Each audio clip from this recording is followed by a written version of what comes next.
Welcome back to Forza Horizon 5. We are attempting to finish off this particular season in one episode. My focus this month is on Forza Horizon 4, as you may or may not have caught with previous videos, because they're delisting that game. I'm working on the festival playlist achievements within a single season, series rather.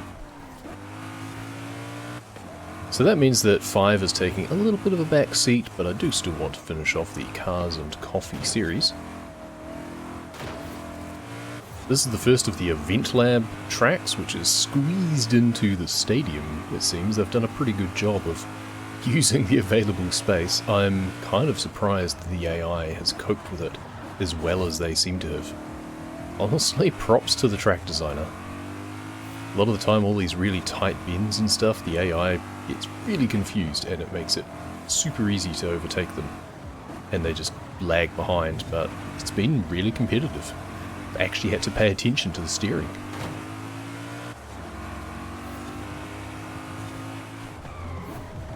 The only problem is when you're trying to anticipate the corners coming up and you take a look at the GPS map, it's all so tightly wound that it's easy to get confused. But, you know, sometimes you just gotta race properly and pretend you don't have an overhead GPS that's showing you the way and just take each corner as it comes.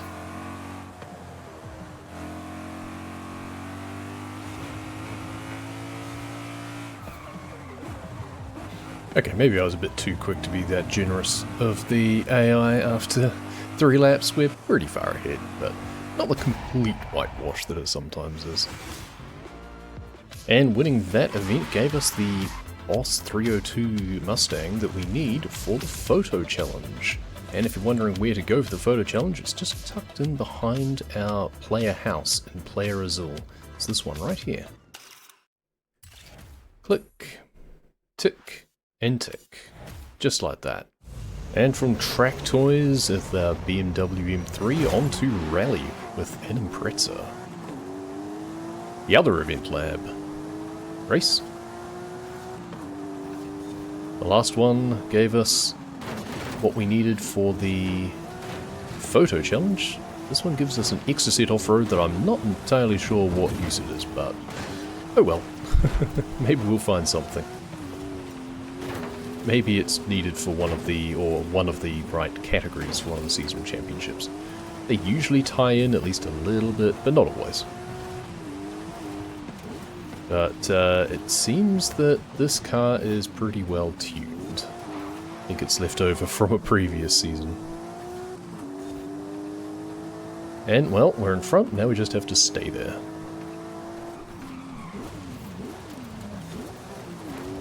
Alright, now we get to the custom part of the map, it seems, where they've just put this weird concrete paving over everything. I guess they can't lay an actual dirt road, so that's the closest they can get to giving a non-road surface. A little bit weird, but alright. Some simulated roadworks, nice. Yeah, I like that. Don't know what this is meant to be, but... And now we do have a dirt track. Oh, and we're being overtaken.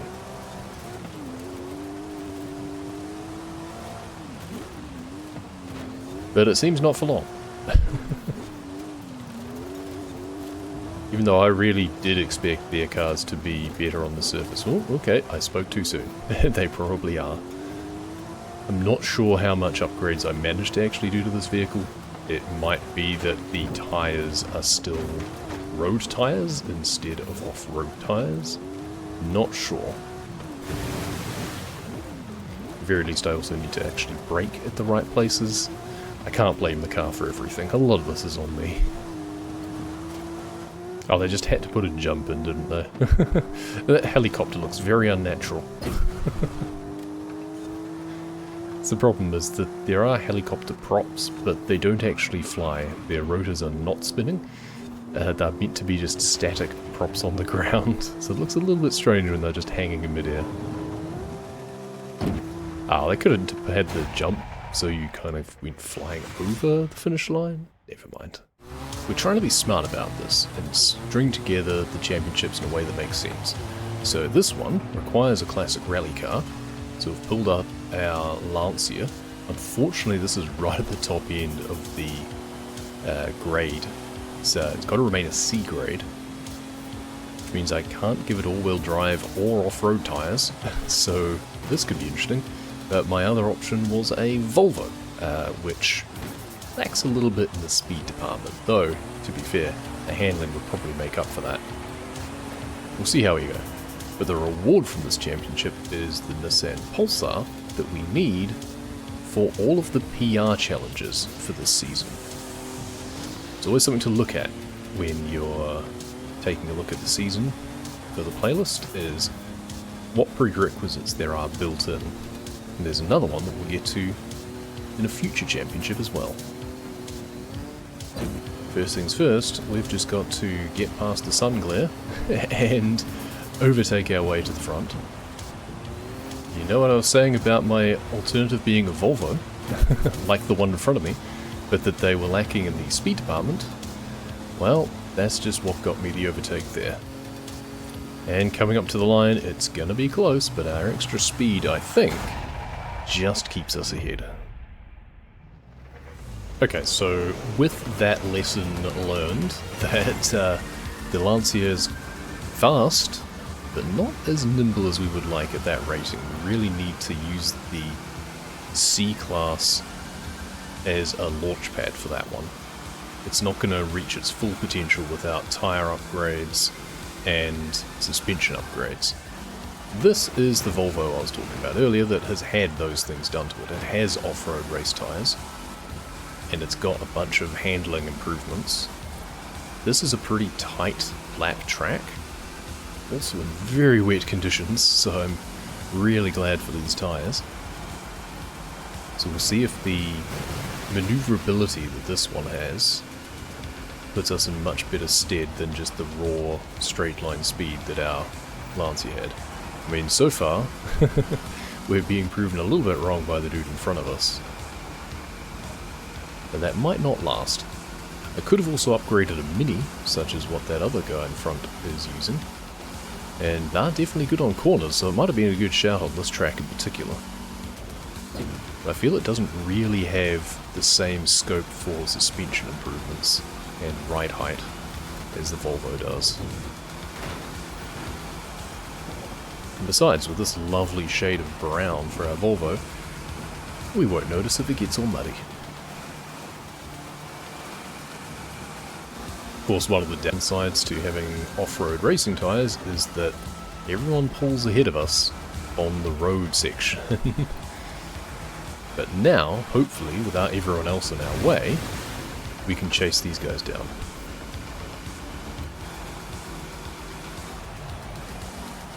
And just like that, we push the last guy into the wall, and we're on our way. That's the other advantage with using the Volvo. It's big and it's heavy.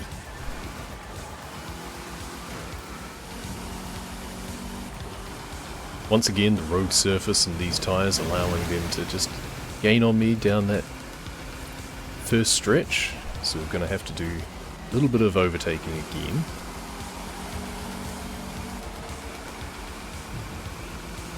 But the fact that we managed to overhaul 4 of them last lap gives me a decent amount of confidence that we should be fine here. Especially when we can cut the corners more than they can. Just tuck in behind, do a little bit of drafting along here, and dive through here.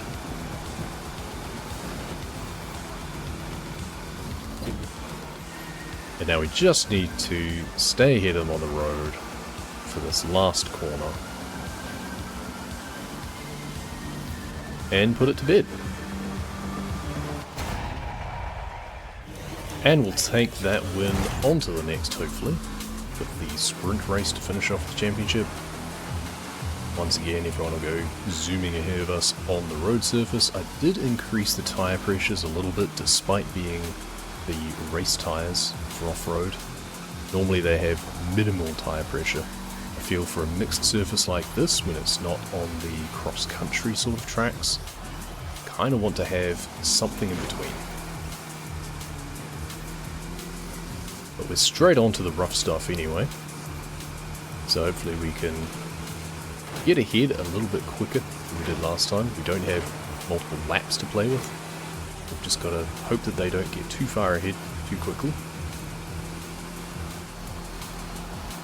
Fortunately, this other Volvo has proven something of a problem. Managed to slip past him there, but he's been blocking me incessantly on a lot of the other corners. It's prevented me being able to get close to these guys. And now we've only got a few corners left. We will likely need to place third in order to take this championship. And I'd rather not have to rerun the race if I don't have to. And it might come down to just these final corners. Oof, a little bit wide there, but third might be enough. Here's the water traps that we did expect. Our ride height means that we pretty much just drive through that without noticing it. Now what are these guys going to do on this chicane here? Ooh, I can dive into second place, and that should be enough. Well, finishing that championship gave us the Nissan Pulsar that we needed, but it was a C-Class, and the restriction on the PR challenges is B-Class, so we've upgraded it. We've observed that they're all on the dirt, so we've given it off-road tyres, changed the transmission, and hopefully we'll be able to get the distance that we need. 214, it's gold, it's good enough. It was a little bit close to be able to get the speed we needed for that, but we were driving uphill. We need 193 as the speed target for the upcoming speed trap. We've exceeded that now. Hopefully we can keep this pace through these corners. And that's what the off-road tyres are for. Cut the corner a bit here, get a good run through, and success. And finally we have a speed zone to do. This one is a bit tricky. We could have gotten a more direct run-up, but I think that's fine. The tricky part is up here, where you've got a crest of a hill, followed by a sharp corner that we don't want to go too far off-road from. But coming at it from the other direction, you have a really sharp corner before you start. 166. Looks like it was enough. Season objective completed. Another one bites the dust. And that puts us over the halfway mark for the season, gives us the VW, and also for the series gets us an Aston Martin Vanquish 18. Now this championship's a bit of an interesting one. The overall reward is a Koenigsegg that we need for the weekly challenge, but the car category is Rare Classics of B rating maximum. We have this lovely Porsche 356 that I believe I've done some tuning on in the past. However, it still doesn't like to corner very much. It is all-wheel drive at least, so it does get its power down very nicely. Once you make it through a corner, let's actually hop inside, shall we? But it feels very numb when going through the corners.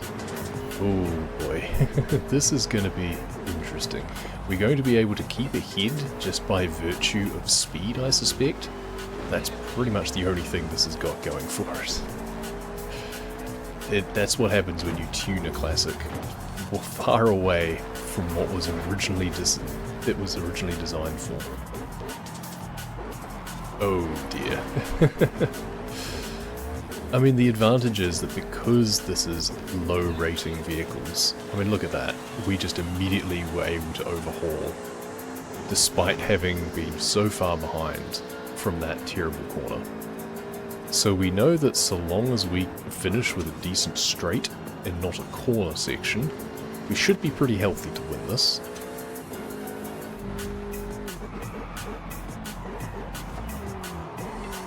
Ooh boy. Well, as expected, they've all caught up to me after that final corner section. But so long as we can just get a little drift tap there and hold down the accelerator as hard as we can, we'll be in good shape to cross the line. We need to check this tuning though.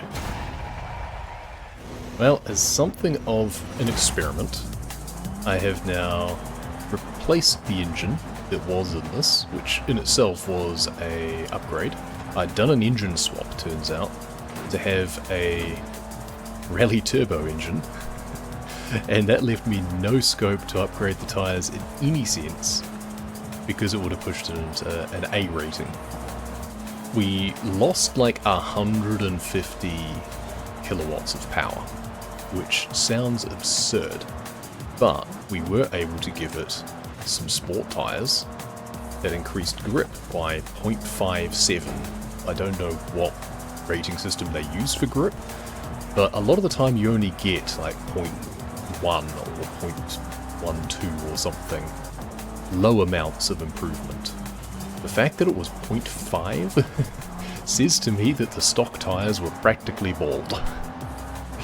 So, as you can see, even though we don't have nearly as much power as we had, basically halved the power output, we just weren't able to put it down until we got underway. And for a twisty track like this, we really need to be able to use it immediately, and not just slide everywhere. This feels like a car again instead of a boat.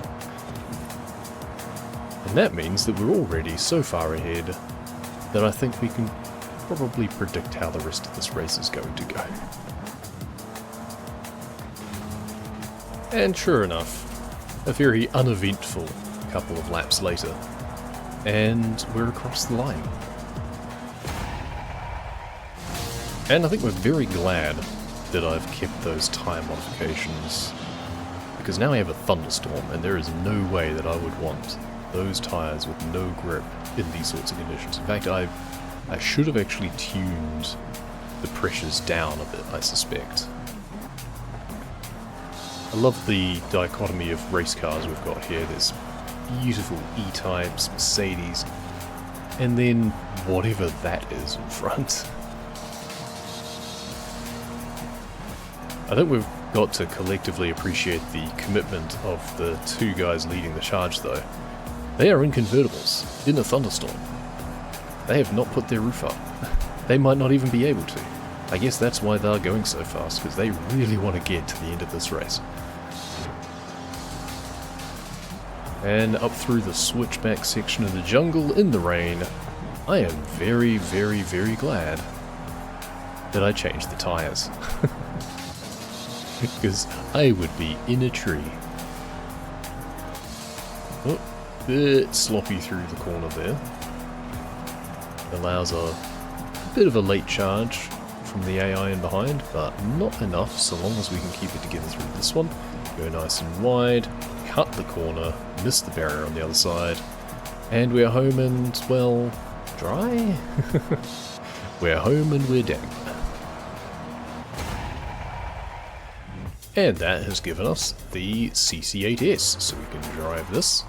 That's an interesting one. They want me to take it out for a high-speed run, maintain a speed of 322 km an hour or above for 10 seconds. There's also a daily challenge for driving 8 kilometers on the highway, so I'm seeing a little bit of a combo.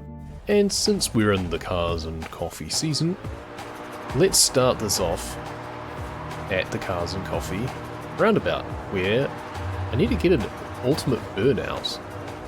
Have I managed it? Burnouts. Great. Awesome. Ultimate. There we go. Coffee and donuts complete. Gotta say, I do appreciate that one as a daily challenge. Now, let's hit the highway. We need to travel 8 kilometers, and for at least 10 seconds maintain, is it 332? Basically 200 miles an hour. Shouldn't be a problem, I feel, once we get up to speed.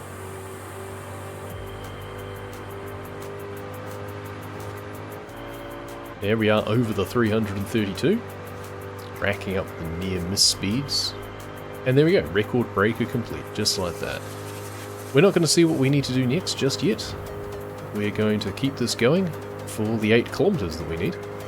The ultimate speed skills are the self-sustaining ones. You're going fast enough that you get a new one. Clearly it's based on distance, not time. You get a new one before your combo expires, even without any modifications to your combo timeout through car mastery skills or anything. And you can also augment it by past skills and near misses and things like that, though through a speed zone we don't get near misses. There we go, ultimate near miss. That just keeps racking up the combo. So you don't have to worry about weaving in drift skills or anything like that in order to keep the combo going. we should be able to max out a 5 multiplier.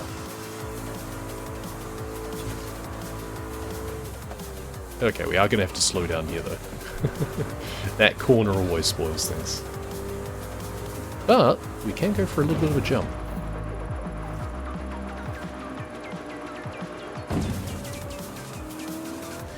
So once again, we're going to try and economize a little bit because the remaining seasonal championship has a car requirement of an S1 hypercar.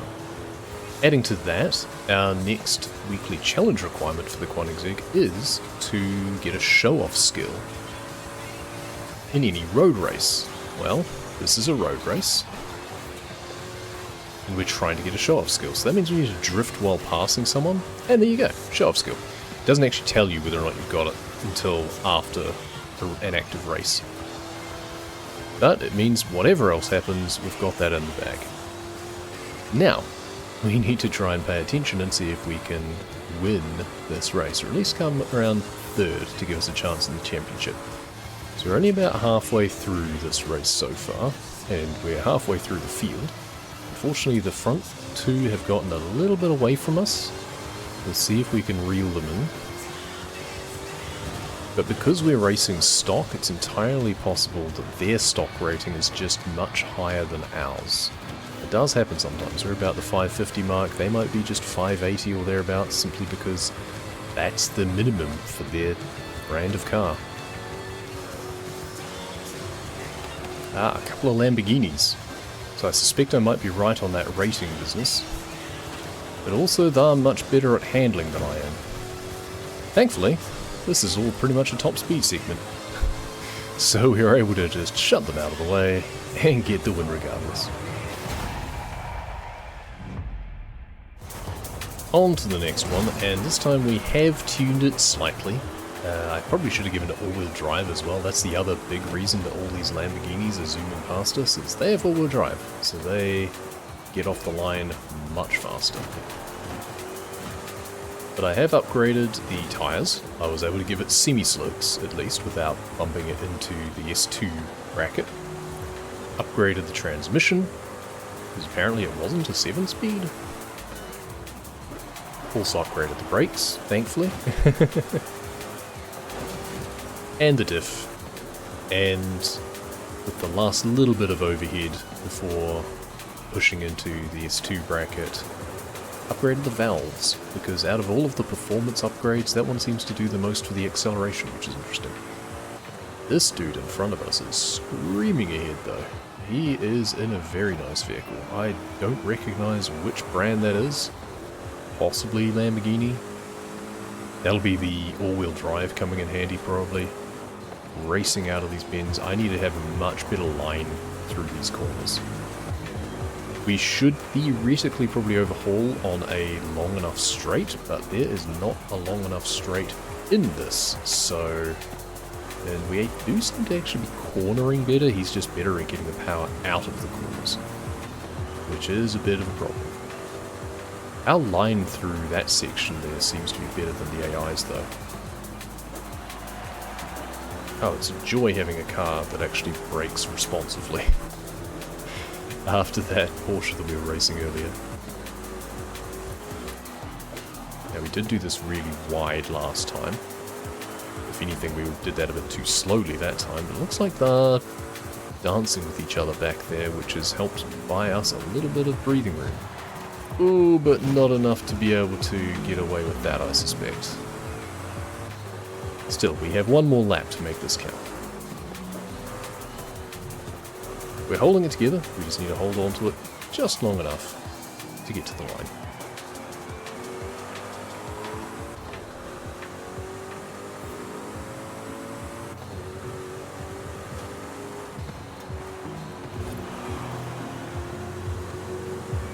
And there we have it. Right, final race for this championship. And it's the Reservoirio Sprint. I really should have looked at upgrading this to all-wheel drive. I forgot to do that at the break. Never mind, we'll hope to overhaul these guys on this first straight. And then we just need to be tidy enough through the corners to keep our advantage. And we're certainly off to a good start. And sure enough, despite the guys who keep trying to get in our way, we have managed to pull it through to where it's just these two ahead of us again. We need to get it to such a point that I'm in front of them and they're just fighting each other again. That seemed to work last time.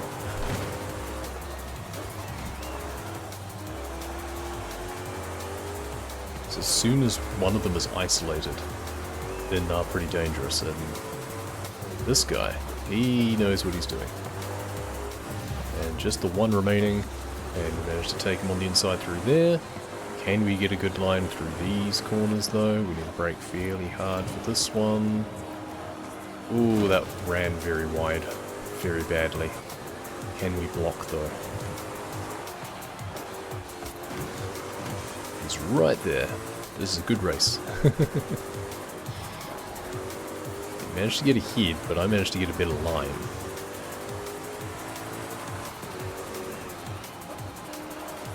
Just got to get the power on through the corner a bit sooner. But remember, this is rear wheel drive.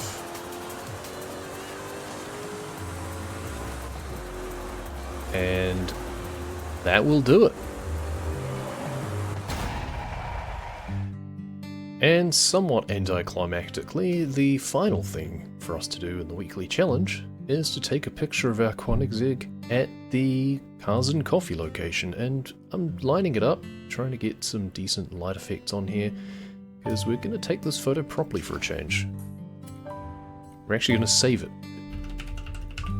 And that was the final 10 points we needed. 5 from the championship, 5 from the weekly challenge, and we have our Emery 356C. Somewhat poetic given that we used a 356 Porsche earlier on in the season. And we still have daily challenges, the trial, an event lab race, and the treasure hunt that was still remaining. They really do make it easy to tick off all of the rewards, don't they? We'll do them on my own time. For now, that's going to do it for this episode. We'll look forward to winter quickly. Looks like we've got Nissan 370Z is going to be our car of choice for the weekly challenge, which, do we win from anything? We do. We win from another seasonal championship, so we'll do the same sort of thing next time. Ah, and we have a collectible of smashing coffee cups. That's what I wanted from this series.